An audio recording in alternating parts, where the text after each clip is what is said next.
I'm going into the forest to see whether the sheriff is okay or not. The rest of you, wait here. With the sheriff gone, who'd bother going with the likes of a young deputy? In fact, the entire group seemed wholly inclined to follow his directive. They kept their silence because Wesley was free to leap into the jaws of death for all they cared. Sure. We'll just wait here patiently. Be sure to watch yourself out there now. Wait! It's dangerous to go it alone. One of you guys go with him. She'd been wrong in the first place, trying to appeal to those who had no compunctions about shooting or stabbing the backs of those they pursued, criminals or not. Fine. Wesley, I'll go with you. That drew a cold but surprised grumbling from them. Just you remember this. Once we've rescued the sheriff, we're gonna tell him all about how the rest of you left him for dead. When it comes time to get paid, don't come crying to us. Oh, that's hitting us where it hurts. You folks can let your honors get pared down if you like, but I'm going too. The speaker wore a 10-gallon hat, also known on the western frontier as a cowboy hat, at an angle, but not much could be made out besides his aquiline nose. Given that the bandana wound around his neck was red as blood, it was surprising that he'd escaped notice so long.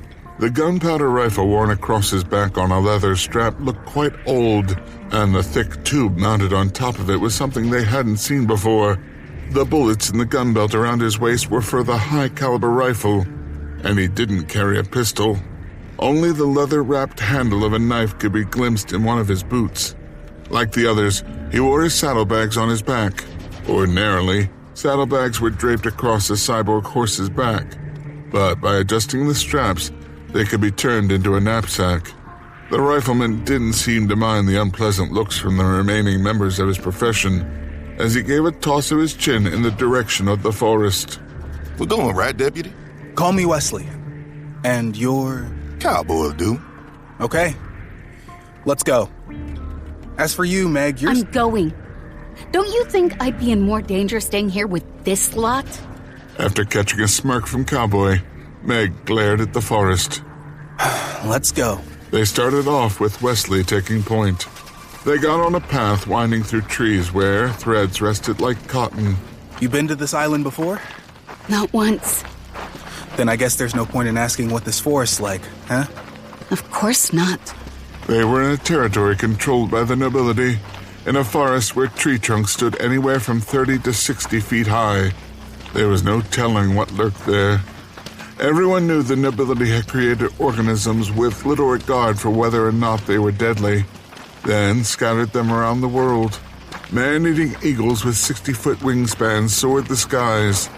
Enormous reptiles that might be mistaken for mountains walked the earth, and giant octopuses reached from the sea with tentacles that seemed to threaten the very stars above the horizon. An average-looking stand of trees might suddenly bear fangs. Vines could reach out and snatch up people, and a rabbit, not unlike the one you'd cuddled the day before, might pounce on you. Only this one would be 15 feet tall and as disproportionately violent as it was large. No human was known to escape the 60-foot leaps those monstrous rabbits could make.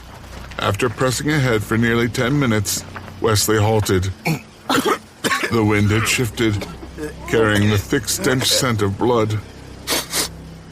We're close. That way! After running for about 30 yards, they stopped. The deputy's heart was pounding madly, not just because he'd been running full tilt, but because of the scene that lay before him. About 30 feet off the ground, a gigantic spiderweb was strung between the trees. Glittering in the dappled sunlight, it could even be described as beautiful, if not for the pair of corpses that lay beneath the web. Wesley fell to his knees. Pa!